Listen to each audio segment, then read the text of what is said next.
This is Mike Maloney, and Mike is my gold expert. And the reason gold is so important, gold and silver, is because gold and silver is God's money. It's money made by God. And then in 1971, the U.S. government, under President Nixon, took God's money and turned it into man-made money.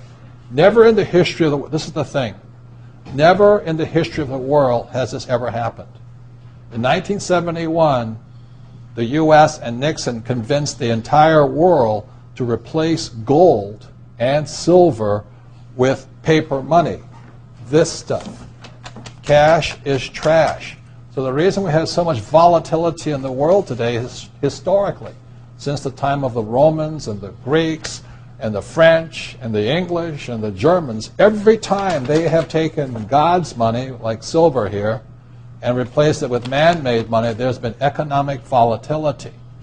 Now the problem is, so the dollar is going to keep dropping. So one of the reasons I can predict what's going to happen is I can predict the dollar will keep dropping simply because the U.S. government and now the euro, the European central banks, are printing so much of this trash. So you'll see gold going up in price, oil going up in price, real estate going up in price, because this is trash. So that's what happened in 1971, has happened throughout history.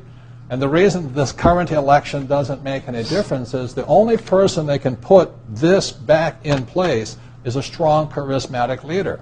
People like Julius Caesar, Napoleon. That's why they were such great leaders, was they actually replaced this with this. Unfortunately, we do not have that person among the candidates. I know Ron Paul, philosophically, I agree with him as closely as possible, but unfortunately I don't think Ron Paul has the chutzpah, as my Jewish friends would say, to change this whole thing. So there will be more this printed than ever before, which means the dollar keeps coming down and other things keep going up. And that's really what's going to happen. It's predictable. And eventually this will go to its true worth, zero. So all of you savers out there and people trying to save this trash, you're going to lose big time. With that, Mike Maloney.